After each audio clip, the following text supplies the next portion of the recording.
la nabiyya wa la rasula ba'da. Ikhwati fillah, ma'asyiral hadirin wal hadirat, bapak-bapak, ibu-ibu, kaum muslimin dan muslimat, yang mudah-mudahan kita semua diberikan semangat oleh Allah Subhanahu wa taala untuk menuntut ilmu. Mari sama-sama kita awali tausiah kita atau kajian kita dengan mengucapkan puji dan syukur kepada Allah Azza wa Jalla, dengan mengucapkan alhamdulillahirabbil alamin. Pada maghrib yang penuh berkah ini, Allah telah memudahkan kita untuk bermajelis, untuk berada di sebuah taman yang kata Rasulullah SAW adalah taman surga. Mudah-mudahan majelis yang kita ikuti benar-benar mendekatkan kita kepada surganya Allah Azza wa Jalla. Sama-sama kita harus senantiasa berselawat dan salam untuk Rasulullah SAW. Allahumma salli ala Muhammad wa ala ali Muhammad. Mudah-mudahan kita sebagai umatnya senantiasa berupaya untuk mendalami hukum dan sunnah-sunnahnya. Senantiasa kita bangga berada di atas sunnah Rasulullah SAW, dan senantiasa kita bangga untuk membela Rasulullah SAW, karena konsekuensi dari cinta itu adalah membela. Kalau seandainya orang yang kita cintai itu disakiti, maka orang yang beriman pasti akan tergerak hatinya untuk membela, karena dia mencintai.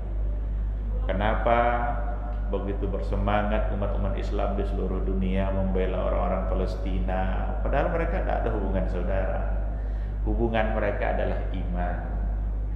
Nah, oleh karena itu, mari sama-sama kita buktikan cinta kita kepada Rasulullah SAW, yang salah satu caranya adalah untuk memperbanyak ungkapan doa dalam salawat dan salam. Mudah-mudahan di yaumul mahsyar kelak kita adalah orang-orang yang pantas untuk mendapatkan syafaat dan pertolongannya.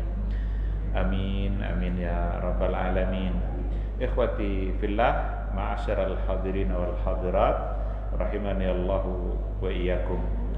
Kembali pada maghrib ini kita melanjutkan kajian fikih nawazil atau fikih kontemporer. Pada pertemuan yang terakhir kita sudah sampai pada slide yang ini, cuma masih belum selesai karena ada pertanyaan. Kita berhenti kemarin itu pada nikah siri, berhenti di situ.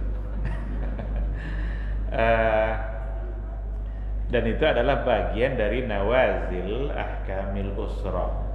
Problematika kontemporer dalam hukum keluarga itu nanti akan sangat banyak sekali. Ini adalah sebahagian dari contoh yang disebutkan di sini. Masalah keluarga kan ada aja timbul. Soal pernikahan, soal akadnya yang berlangsung, soal pestanya, macam-macam. Pokoknya berbagai macam hal dalam masalah hukum keluarga itu ada. Di antaranya juga adalah nikah melalui media sosial, nikah secara online. Bolehkah atau tidak? Ini contoh ya, contoh untuk fikih nawazil ahkamil usrah, hukum keluarga. Dalam buku-buku fikih itu kita akan menemukan bahwa sesungguhnya akad itu harus berada dalam satu majelis, fi majlisin wahid. Kalau dikatakan dalam satu majelis, berarti tidak boleh akad itu berlangsung kalau seandainya berbeda majelis. Nah, lalu muncul persoalannya, nikah secara online, apalagi di zaman Covid, di zaman corona, yang memang diminta untuk physical distancing, harus ada jarak fisik. Atau enggak pun ada virus itu, tetapi salah satu contohnya begini, ketika ada dua calon suami istri yang berbeda wilayah, berbeda negara, Katakanlah umpamanya satu di Jerman, satu di Indonesia. Keluarga pertama sebagai suami ada di Jerman. Keluarga kedua sebagai istri ada di Indonesia. Kalau ingin dipulangkan semuanya, mungkin memerlukan biaya yang besar. Bisa enggak melalui telekonferensi? Akadnya itu. Jadi saya terimanya itu, kalau dalam satu majelis kan ada salamnya itu sambil mengucapkan akad. Tapi apakah bersalaman itu menjadi syarat yang harus dilakukan? Atau yang penting adalah apa yang diucapkan? Ini berkembang. Kalau seandainya dianggap dia tidak satu majelis, sulit. Karena memang dia berada dalam satu majelis yang sama, majelis akad. Cuma tempatnya saja yang berbeda. Nah, begitulah perkembangannya itu. Nah, oleh karena itu kemajuan zaman itu membuat banyak hal yang terjadi. Adapun ungkapan bahwa tidak boleh berbeda sama sekali, itu nanti akan tetap ada yang mempertahankan pendapat itu. Cuma apakah akan tetap bisa dipertahankan ketika ada perkembangan kemajuan teknologi yang sudah begitu luar biasa. Nah, oleh karena itu biasanya memang dalam penyelesaian masalah kontemporer itu kita akan sulit untuk mendapatkan kata sepakat. Kata ijma itu akan sangat sulit sekali. Kenapa demikian? Karena orang punya pemikiran yang berbeda-beda. Makanya dalam hal seperti ini orang akan bisa melihat dari sisi sejauh mana kemaslahatan yang akan didapat dengan nikah secara online itu, dan kemudian sejauh mana hal-hal yang di situ tidak akan melanggar syariat dengan terjadinya secara online. Itu yang akan menjadi pokok pertimbangan oleh para pakar. Karena dalam masalah akad ini kan macam-macam keyakinan orang kan. Ada malah yang mengatakan bukan sekadar fi majelis wahid, bukan sekadar dalam satu majelis, tapi ada yang bilang fi nafasin wahid, dalam satu nafas. Sehingga dipahami dalam satu nafas itu tidak boleh nanti ada perantara antara ijab yang diucapkan oleh wali dengan kabul yang diucapkan oleh calon suami. Ada yang meyakini seperti itu. Maka dalam akad itu dipanjangkan kata tunainya itu oleh sebagian, dengan mahar sekian juta dibayar tunai, saya terima, sehingga tidak berpisah. Ada yang meyakini seperti itu. Padahal sebenarnya tidaklah gitu-gitu kali. Jadi maksudnya itu bukan tidak boleh diantarai lafaz tadi, itu bukan itu maksudnya. Maksudnya adalah antara ijab dengan kabul itu tidak boleh diantarai oleh aktivitas yang lain. Apa contoh aktivitas yang lain? Ketika wali mengucapkan, saya nikahkan kamu dengan putri saya, maharnya segini, dibayar tunai. Bunyi HP calon suami. Pas bunyi HP, dibuka dulu HP. Ntar ya, nanti saya jawab, saya terima. Enggak usah. Kenapa? Karena sudah diantarai oleh kegiatan lain, aktivitas lain selain daripada akad sendiri. Atau diucapkan ijab lalu ngopi-ngopi dulu. Selesai ijab kabul, minum, makan. Setelah itu saya terima, maka tidak bisa. Itu sebenarnya yang dimaksud. Bukan tidak boleh sama sekali terpisah antara ijab dan kabul. Nah, kalau itu dipertahankan, maka banyak orang yang kadang sampai 10 kali diulang-ulang juga tidak selesai. Ada pula yang usil kadang sengaja pula untuk mempersulit dia, dibilang belum katanya. Sah saksi belum katanya. Hanya karena ada antara.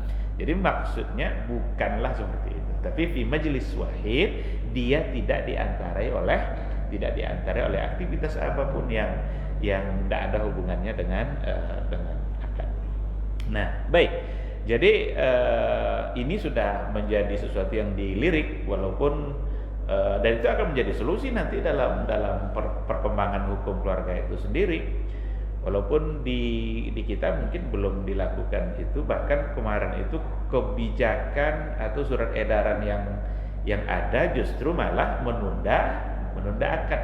Selama masa Covid yang belum mendaftar ditunda dulu akadnya sampai nanti dalam waktu yang sudah bisa atau sudah memungkinkan.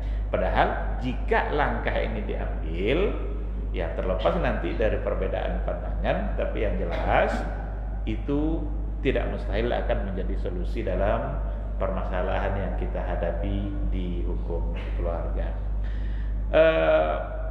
Ada contoh yang lain yang juga bagian dari hukum keluarga, operasi kelamin. Apa hukumnya operasi kelamin? Operasi kelamin itu bisa orang lakukan sekarang itu. Kecanggihan teknologi itu membuat orang banyak melakukan hal-hal yang dulu tak pernah terbayangkan. Maka dilakukanlah operasi kelamin itu. Dia laki-laki berubah menjadi perempuan.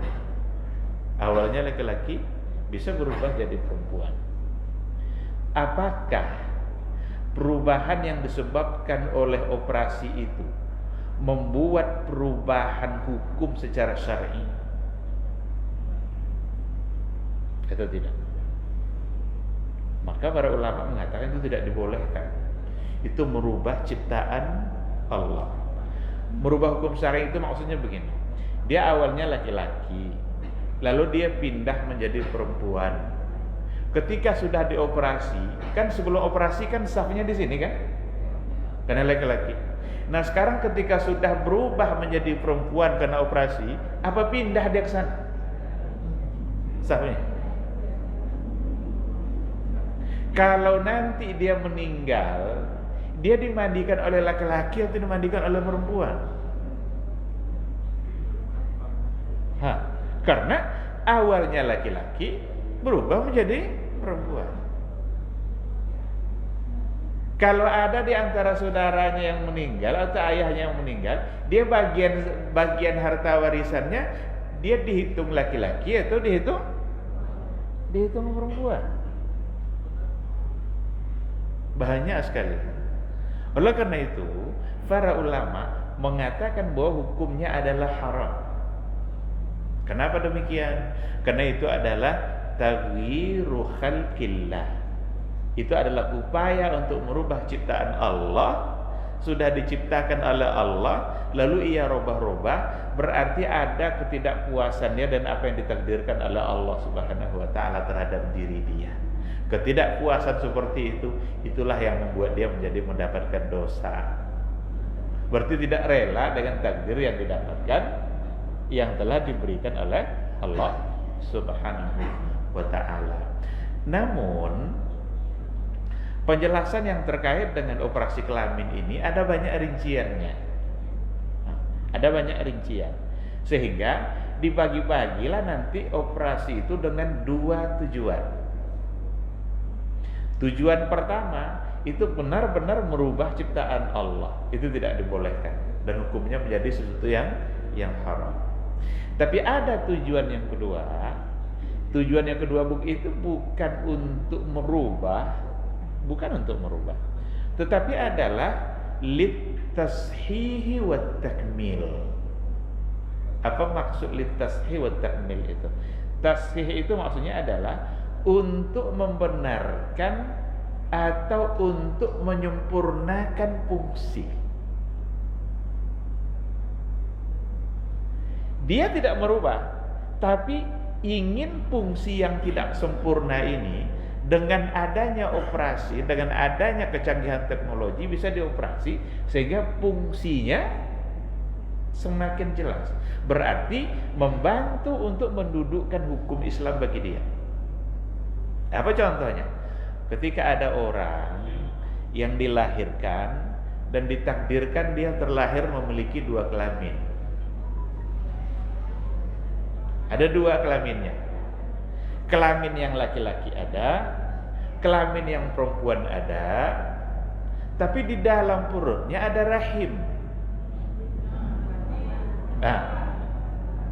Nah, Dan dalam hal-hal yang seperti ini, tentu dia lebih cenderung untuk dihukumkan sebagai perempuan. Nah, oleh karena itu, untuk memberikan kepastian dia sebagai seorang perempuan, dioperasilah salah satunya. Nah, ini namanya at-tashih wa takmil. Untuk hal-hal yang seperti ini, cenderung para ulama untuk membolehkannya. Kenapa demikian? Karena bukanlah semata-mata untuk keinginan merubah ciptaan Allah, tapi tujuannya justru untuk mendudukkan keberadaan dia dalam hukum Islam nanti seperti apa. Oleh karena itu, persoalan ini berarti ada dua kemungkinan, dan dua-duanya itu bisa dilakukan. Apa ada orang yang ingin berubah statusnya? Ada, dan sudah terjadi. Ya kan? Ada orang yang sudah berubah, dia menjadi perempuan. Bahkan tapi tidak tahu apa ada yang berubah dari perempuan menjadi laki-laki atau tidak. Tapi kalau dari laki-laki ke perempuan itu sudah ada. Dan hal yang seperti itu agama melarang. Tapi jika tujuannya untuk penyempurnaan, untuk memberikan fungsi yang awalnya tidak begitu nampak fungsinya, lalu dioperasi agar berfungsi, maka itu bisa. Ternyata kalau dibawa kepada dalil-dalil yang ada, itu dapat ditemukan bukan soal operasi kelaminnya, tetapi ada di antara dalil, di antara hadis yang bisa dijadikan landasan sebagai istiqnas dan diarahkan untuk ke permasalahan itu. Apa contohnya? Contohnya adalah ada seorang buta yang datang menemui Rasul. Apa kata orang buta ini? Ya Rasulullah, saya ini kan buta, saya tidak bisa melihat. Saya ingin saya menjadi orang yang bisa melihat. Kalau gitu, tolong doakan saya ya Rasulullah agar saya bisa melihat. Kata Rasul, iya kamu mau melihat? Iya, tidak apa-apa. Ambil wudu, kata Rasul. Suruh ambil wudu, suruh sholat, dan doa. Nabi mendoakan agar dia bisa melihat. Didoakanlah oleh Rasulullah SAW dan diaminkan oleh yang buta tadi. Selang beberapa saat melihat dia. Ada lagi orang buta juga yang mencoba untuk hal yang sama. Dia bilang, ya Rasulullah begini. Nabi berikan pertimbangan. Benar kamu mau melihat, jangan-jangan dengan butanya kamu ini justru itu adalah lebih baik. Karena dengan kamu buta, kamu tidak bisa melihat apa-apa. Di akhirat kelak tidak ada dosa mata kamu. Akhirnya berpikir ulang dia. Katanya, ya Rasulullah biarlah saya buta aja. Akhirnya Nabi tidak mendoakan. Jadi yang pertama tadi minta lalu didoakan dan bisa melihat. Sementara yang kedua mundur dari keinginannya dan tidak jadi ingin untuk didoakan. Dari riwayat yang pertama tadi, bukankah itu ada semacam keinginan untuk merubah apa yang ditakdirkan oleh Allah? Ya kan? Awalnya dia tidak melihat, tapi ada keinginan agar dia bisa melihat. Kenapa tidak rela ridho aja dengan takdir buta itu? Nah, ini wajhul istidlalnya ada di sini. Bentuk pendalilan itu ada pada keinginan dia yang dari buta ingin menjadi melihat. Tetapi di sini tidaklah semata-mata ingin merubah ciptaan Allah, tapi ingin memberikan fungsi. Karena matanya tidak berfungsi dan ingin agar berfungsi, dengan fungsi itu dia bisa mungkin dengan itu dia bisa mendapatkan kebaikan. Nah, ini di antara dalil yang dijadikan oleh para ulama tentang bolehnya operasi seperti tadi, tapi tujuannya lagi-lagi litashih wa takmil, untuk membenarkan atau untuk menyempurnakan fungsi. Adapun yang semata-mata ingin merubah, itu hukumnya haram karena gambaran dari ketidakrelaan dia dengan apa yang ditakdirkan oleh Allah Azza wa Jalla. Ikhwati fillah, masuk kita pada apa namanya, pada nawazil yang berikutnya. Nawazil jinayah siasa. Jinayah itu pidana, siasa itu politik. Berarti ada semacam problematika kontemporer dalam persoalan pidana. Nah, walaupun sekarang kita agak sulit untuk bicara pidana, karena hukum pidana kita tidaklah mengacu kepada apa yang ada dalam pidana Islam. Tapi bagaimanapun ini adalah sebagai ilmu bagi kita bersama yang tetap harus kita pahami dan kita dalami. Siapa tahu suatu saat hukum itu bisa kembali. Kalau di kita kan semua hukum kan menjadi satu saja, semua kesalahan hukumnya sama. Apa hukumnya? Hukumnya penjara. Apa aja kesalahannya? Mencuri penjara, membunuh penjara, merampok penjara. Itu saja sebenarnya. Kalau kita mau jujur, sudah nampak ketidakadilannya. Beda kesalahan tapi sama hukuman. Kalau dalam Islam kadang-kadang perbuatannya sama, tapi ketika dilakukan oleh orang yang berbeda, itu hukumnya bisa beda. Padahal perbuatannya sama. Apa contohnya? Perbuatan zina, waliyadzubillah, itu berbeda hukumannya ketika dilakukan oleh orang yang sudah pernah nikah dan orang yang belum pernah nikah. Kalau ada perbuatan zina dilakukan oleh orang yang belum pernah menikah, maka hukumnya cambuk 100 kali. Kalau terbukti di pengadilan berdasarkan saksi. Ada 4 orang yang harus menyaksikannya. Menyaksikan itu secara langsung. Kalau tidak langsung tidak bisa. Kalau dengar cerita-cerita aja nggak bisa, harus nampak langsung. Maka dalam catatan sejarah tidak pernah pelaksanaan hukum cambuk itu didasari oleh saksi. Tidak pernah, karena sulit mencari 4 saksi. Yang ada pengakuan. Mereka datang menemui Rasul, ya Rasulullah, saya tadi terlanjur untuk berbuat salah, berzina, tolong saya dihukum. Itu yang ada. Tapi siapa hari ini yang sanggup untuk mengaku seperti itu? Begitulah kekuatan iman orang dulu, ingin dia dibersihkan dari dosanya, datang mengaku kepada Nabi agar hukum itu ditegakkan.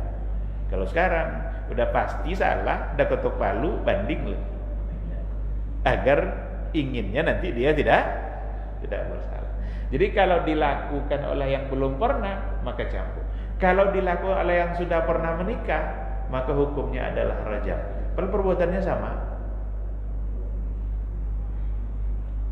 Orangnya saja yang berbeda. Nah, jangankan nanti antara pencuri dengan berzina, itu semua lengkap dalam hukum pidana Islam. Hanya saja negara kita tidak menggunakan hukum pidana Islam, sehingga berbagai macam bentuk hukuman dan sanksi itu melalui undang-undang yang diatur dalam bentuk yang lain. Nah, ternyata pidana dan politik itu ada kontemporernya. Kita lihat beberapa contoh. Seperti bukti dalam sidang pidana. Kan dalam Islam itu ya seperti tadi, saksi. Dia bisa mendatangkan saksi atau diminta dia untuk bersumpah. Dulu sumpah itu ditakuti. Tidak berani orang bersumpah atas nama Allah. Jadi kalau dia benar-benar tidak melakukan, jadi kalau ada yang menuduh dia harus bisa mendatangkan bukti.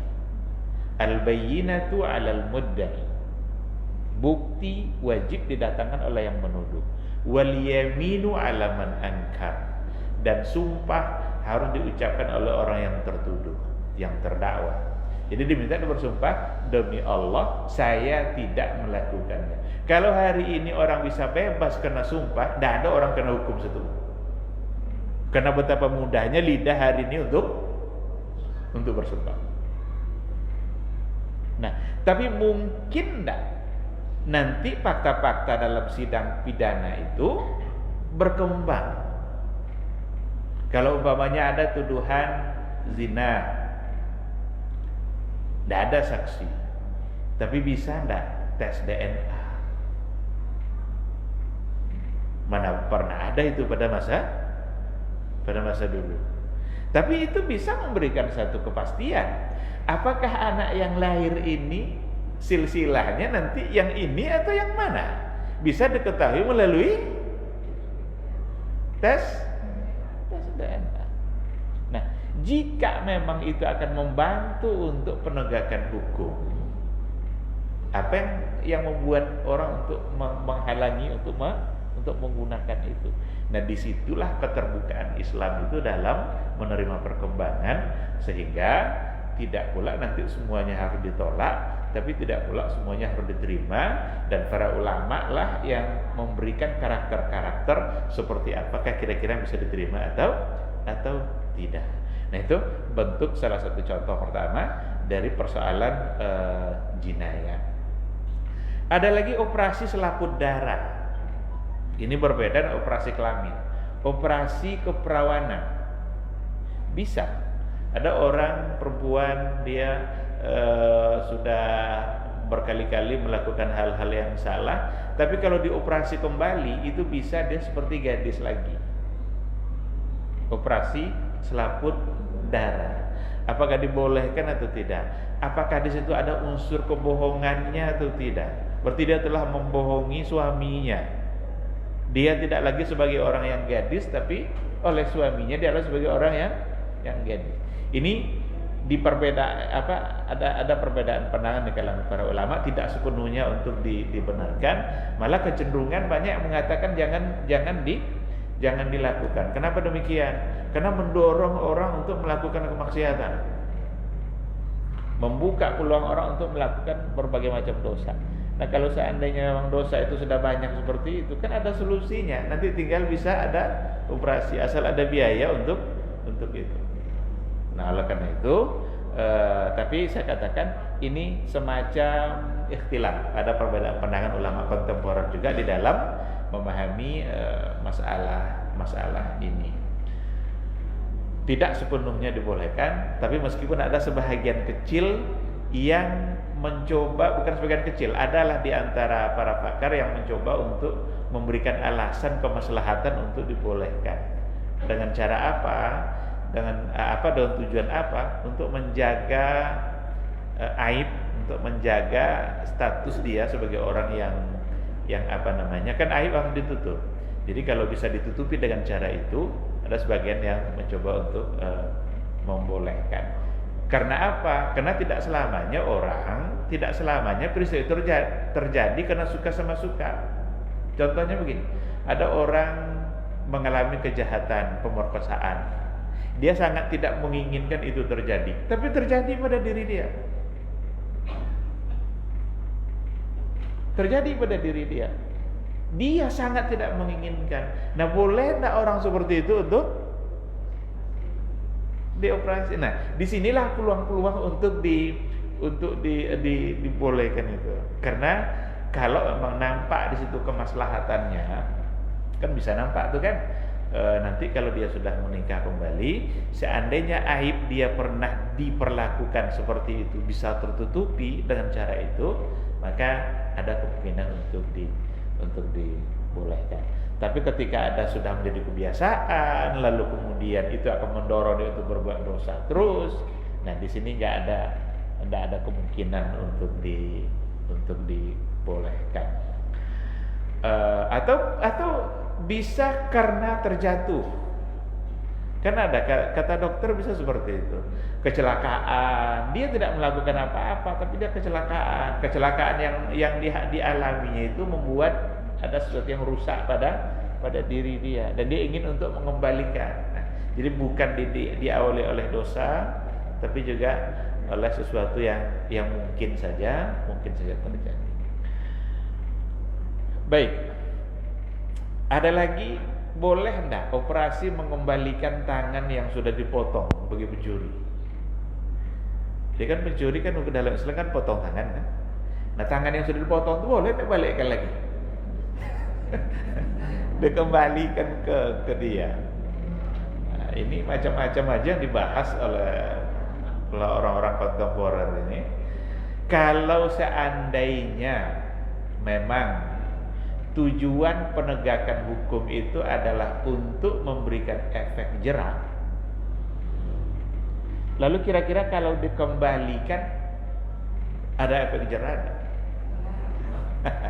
Itu dia.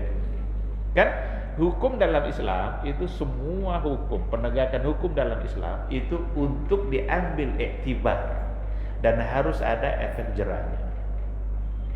Orang-orang yang sudah melaksanakan kejahatan harus ditegakkan hukum padanya, dan dia harus ada merasa menyesal dengan apa yang telah dia lakukan.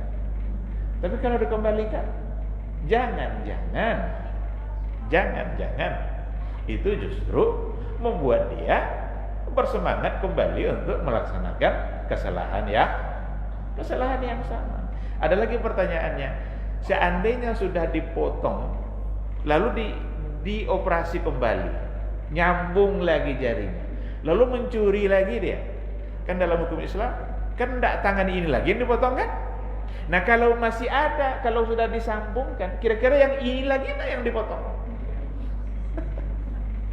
Nah, itu jadi mendatangkan masalah-masalah baru ketika memang dibolehkan untuk bebas untuk dibolehkan. Nah, oleh karena itu hal-hal yang seperti ini, walaupun ini sekedar teori, karena di kita mungkin tidak mungkin lagi kita bicara ini, karena seperti yang dikatakan tadi tidak ada hukuman seperti itu. Tapi di Arab Saudi itu masih seperti hukum qisas itu masih diberlakukan. Maka ada di Jeddah itu namanya masjid qisas. Bagi yang pernah umroh, biasanya itu sampai ke sana dibawa oleh mutawifnya, jalan-jalan sampai ke masjid qisas. Karena disebut masjid qisas karena di situ penegakan hukum-hukum qisas yang biasanya setelah sholat Jumat. Baik. Kalau tadi jinayah, pidana, sekarang kita masuk pada siasah. Siasah ini, politik, itu juga melahirkan berbagai macam permasalahan dalam kehidupan. Salah satunya adalah apa hukum golput dalam pemilu. Golput itu golongan putih. Dia tidak mau ikut dengan catatan bahwa sistem di negara kita adalah sistem demokrasi, yang sistem demokrasi itu adalah merupakan ciplakan dari sistem kafir. Kan itu yang sering jadi alasan. Sebagian mengatakan bahwa itu sama sekali bukanlah sistem yang ada dalam Islam. Walaupun sebenarnya kalau kita coba untuk analisa, itu ada ketersambungannya, tapi memang tidak sepenuhnya. Ketersambungannya itu ada pada prinsip syura. Pada prinsip syuranya itu ada bermusyawarah, memutuskan dengan cara musyawarah. Cuma tidak sepenuhnya dapat disamakan sistem musyawarah yang ada pada demokrasi dan yang ada pada Islam. Perbedaan yang paling prinsip antara keduanya adalah tentang miqyasul haq, tentang standar kebenaran. Dalam demokrasi, kebenaran itu diukur melalui suara terbanyak. Padahal tidak ada jaminan bahwa suara terbanyak itulah yang benar. Sementara dalam Islam, standar kebenaran itu bukan suara terbanyak. Anta 'alal haq wa in kunta wahdak. Kamu bisa benar meskipun kamu satu orang. Itu dalam Islam. Karena standar kebenaran dalam Islam itu Al-Quran wal Hadis. Al-Quran dan Sunnah Rasul. Yang sejalan dengan Al-Quran dan Sunnah, al-haq dia, walaupun sendiri. Yang menyimpang berarti salah. Nah, ketika demokrasi mengedepankan suara terbanyak, sehingga segala-galanya diukur melalui suara yang terbanyak, maka tidak bisa untuk mencapai sebuah kebenaran. Ini secara teorinya memang harus seperti itu. Kita harus akui itu. Nggak boleh kita takut-takut menyampaikan ini. Kita bukan sedang menggugat demokrasi sekarang ini. Kita sedang menyampaikan sesuatu yang kalau mau dibandingkan antara demokrasi dengan kebenaran yang ada dalam Islam. Nah, ketika negara kita menggunakan demokrasi, lalu adalah pemilu, sehingga yang menang adalah suara yang terbanyak. Kalau dulu macam-macam cara memilih itu, memang tidak pula satu cara dalam Islam. Kalau kita lihat 4 khalifah, 4 khulafa Rasyidin, itu cara pemilihannya beda-beda. Abu Bakar itu musyawarah di Bani Thaqifah, yang akhirnya sepakat mengangkat Abu Bakar menjadi khalifah. Umar bin Al-Khattab itu diwasiatkan oleh Abu Bakar bahwa yang setelah dia nanti adalah Umar. Utsman bin Affan itu pakai tim formatur. Ada 6 orang sahabat, pentolan sahabat yang bermusyawarah memilih siapa di antara mereka yang paling pantas untuk menjadi khalifah. Dan mereka menjajaki suara masyarakat yang ada. Menurut kamu siapa? Datang ke fulan. Muncullah 2 nama waktu itu, Utsman dan Ali. Pada bagian akhirnya 2 nama ini. Dan akhirnya yang ditunjuk, yang dipilih adalah Utsman. Kenapa setelah Utsman adalah Ali? Kenapa kemarin itu kan 2? Kalau yang satu ini sudah pergi tentu pindah ke. Jadi tidak ada memang cara yang baku dalam pemilihan. Ini pula jadi alasan bahwa berarti Islam itu memberikan kebebasan dalam cara memilih. Nah, oleh karena itu tidak bisa disalahkan juga sepenuhnya cara yang dilakukan sekarang. Karena memang Islam tidak memberikan satu cara yang harus untuk diikuti. Nah, tetapi persoalannya golput itu ketika kita tidak ikut memilih dengan alasan bahwa sistemnya adalah sistem yang tidak sesuai Islam, apa yang akan terjadi kira-kira?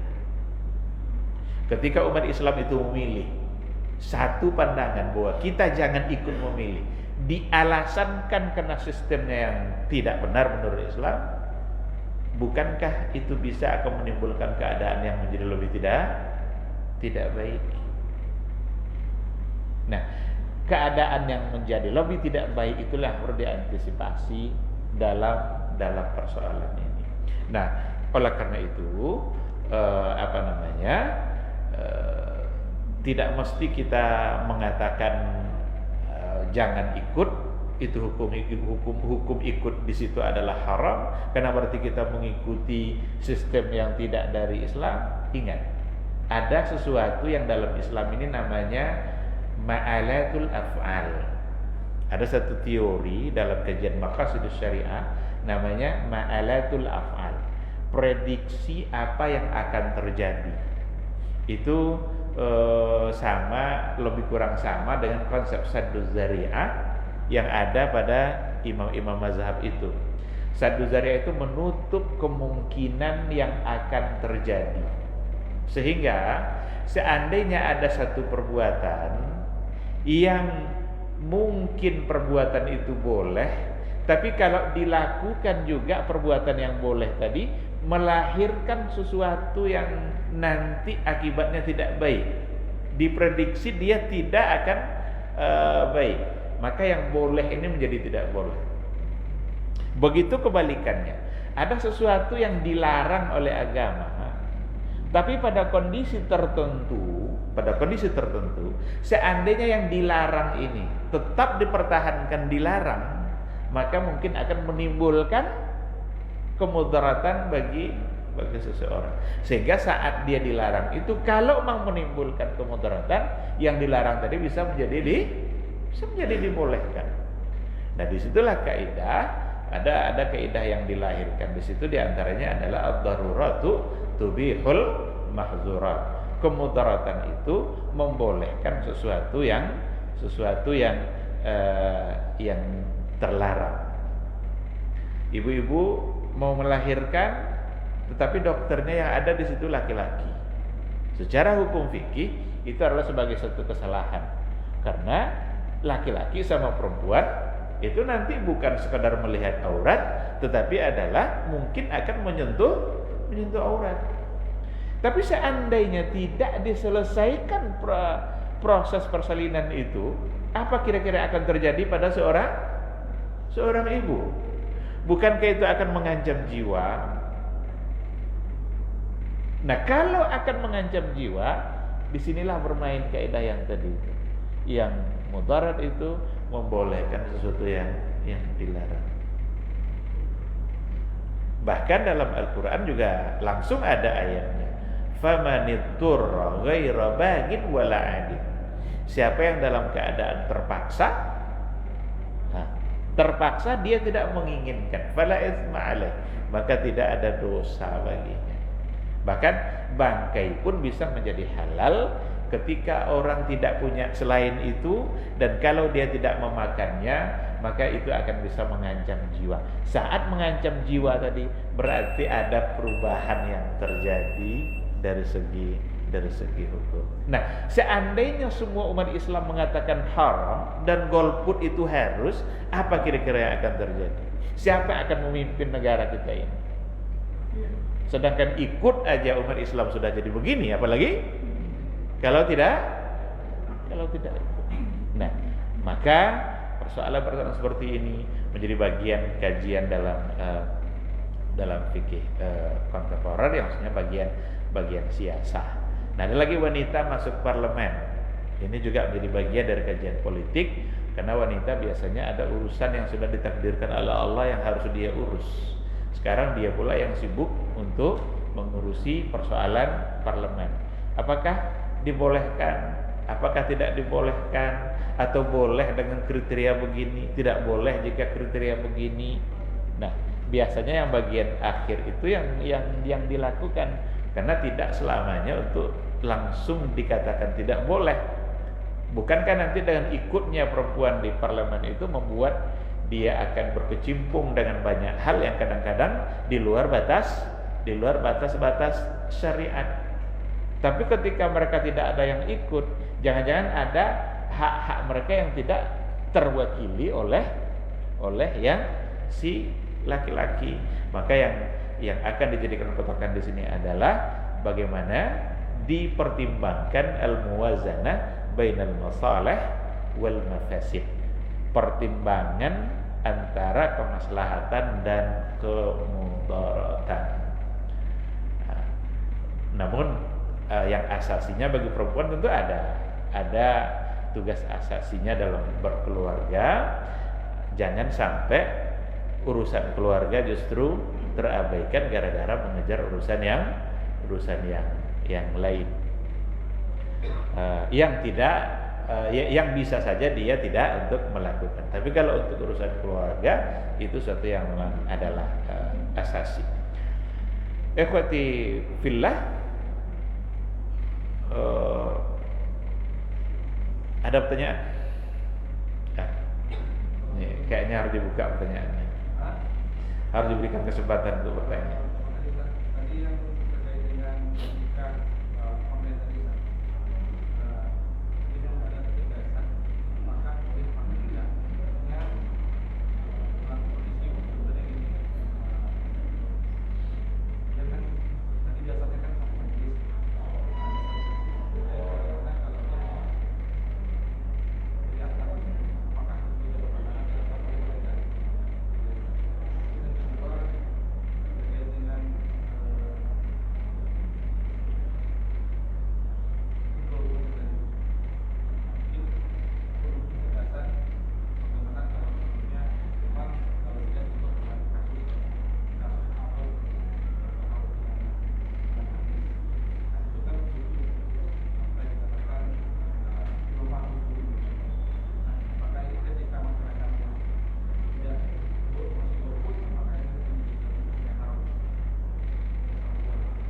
Iya. Yang pertama terkait dengan online tadi, maka tadi sudah saya katakan dalam kondisi seperti ini memang akan sulit untuk mencari kata sepakat. Apakah boleh atau tidak. Tetapi yang berperan di sini nanti itu adalah muazanahnya tadi itu. Muwazanah itu maksudnya adalah bagaimana benar-benar dipertimbangkan antara sejauh mana kemaslahatannya yang akan didapat dan sejauh mana pula terhindar dari kemudaratan dalam artian mempermainkan hukum Allah. Bisa saja orang tidak mengambil cara itu karena memang itu dianggap sebagai sesuatu yang sakral, ya kan? Itu kan akad itu kan sebagai sesuatu yang sakral. Belum lagi nanti foto-fotonya kan, selfie-selfienya kan. Jangankan akad, orang ada di mana saja sekarang asal baru tempatnya mesti ada selfie-nya, mesti ada foto-fotonya. Nah, orang biasanya karena menganggap itu sebagai sesuatu yang sakral, belum memilih cara seperti itu. Tetapi oleh sebagian, kalau memang itu yang akan bisa memberikan solusi, maka majelis wahid tadi tidak terbatalkan dengan adanya dengan online tadi itu. Karena majelis itu ya bisa masa, bisa tempat. Majelis itu kan bisa tempat kita duduk atau waktu masa di mana kita duduk. Karena majelis itu sifatnya isim zaman atau isim makan. Ilmu nahwu itu disebut sebagai isim makan, keterangan tempat, atau isim zaman, keterangan waktu. Bisa dua-duanya. Nah, meskipun berjarak, tetapi dia satu masa sebenarnya. Apa yang dibaca di sana adalah didengarkan di sini, karena sudah menjadi satu kampung kecil. Nah, di kita masih belum pakai itu, karena bahkan edaran kemarin itu waktu COVID itu malah menunda akad, bukan justru dengan melakukan secara online, kecuali yang sudah terlanjur untuk mendaftar. Nah, terkait untuk yang kedua, ada orang bilang begini, kalau seandainya dua-duanya tidak ada yang pantas untuk dipilih, nah kan gitu lagi kan? Ada dua calon, dua-duanya sama aja buruknya. Tetapi tidakkah ada kelebihan-kelebihan yang paling yang baik di antara dua yang buruk itu?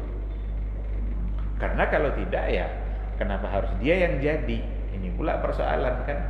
Karena pemimpin itu memang ya gambaran dari rakyat juga. Kaifama tuwallu yuwalla alaikum, apa bunyinya itu. Jadi seperti apa rakyat, nanti gitu pula lah model pemimpin. Oleh karena itu perlu memang bagi kita sama-sama secara individu untuk memperbaiki diri. Seiring dengan itu, semoga bisa dilahirkan pemimpin-pemimpin yang memang lebih baik. Dulu ada orang komplain sama ini, udah azan kan? Ini kelamaan lagi nanti. Pak Ketua ada mana-mana nih tadi. Jadi tetap diminta untuk membaca prediksi yang tadi. Oke lah, mungkin di pandangan kita buruk dua-duanya, tetapi kan pantas juga lah untuk diberikan perbedaan, meskipun ada beda sedikit, manakah yang lebih baik di antara yang walaupun dia lebih baik, tidak ada jaminan Pak Ustadz kalau nanti dia udah jadi, kan gitu lagi kan, akhirnya membuat orang menjadi malas juga berpartisipasi. Tetapi lagi-lagi prediksi itu menjadi penting. Seandainya tidak ikut dan akan melahirkan keadaan yang memang lebih parah, maka jangan ambil langkah ini. Tapi kalau rasanya enggak, ya mungkin secara individu pribadi ya bisa saja untuk meninggalkannya, tapi tidak sebagai keputusan bersama yang dijadikan hukum umum bahwa Islam menganjurkan untuk itu, nanti yang akan berbahaya. Karena kalau sudah dijadikan hukum umum bahwa golput itu berpahala umpamanya, jadi semua orang akan menjadi golput. Adapun sikap-sikap pribadi, ya itu mungkin diserahkan kepada pertimbangan dia. Wallahu subhanahu wa ta'ala a'lam. Saya kira cukup itu mungkin pertanyaannya, dan kita akhiri pertemuan kita, mudah-mudahan bermanfaat insyaallah.